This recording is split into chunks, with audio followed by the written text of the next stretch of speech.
Қайырлы күн. Бүгін тауықтың төс етімен запеканка пісіретін боламыз. Біз бисмилля деп бастаймыз. Ең алдымен 100 грамм қаймақ немесе жирный сливкеге тұз, паприка, сушеный чеснок, қара бұрыш және кішкене сұйық май құйып, бәрін араластырамыз.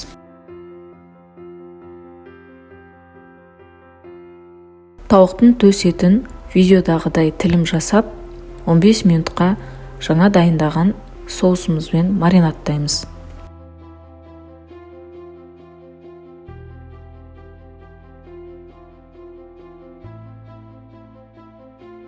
Он 15 минуттың ішінде бізге қажет болатын картошка, помидор, тәтті бұрышты жіңішкелеп турап дайындап қоямыз. Пергаментті екі шетін бүктеп, жіппен байлап, біздің төс етіміз сиятындай етіп, орын дайындап қоямыз. 15 минут өткен соң, біздің маринадталған тауықтың төс етін пергаментке әдемілеп саламыз. Туралған картошканы біздің қалған соусымызға батырып, төс еттің жан-жағына қойып шығамыз.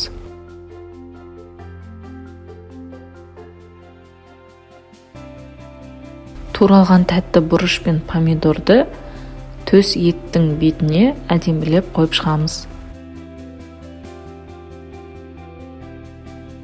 Қалып қойған соусты пергаменттің ішіне құйып, қызып тұрған 180 градустағы пешке 1 сағатқа пісіреміз.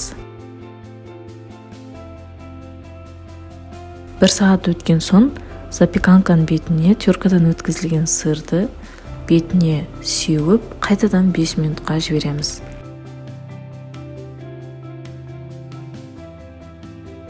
Біздің запеканка дайын, дастарханға қоя берсеңіз болады.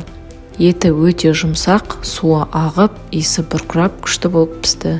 Астарыңыз дәмді болсын.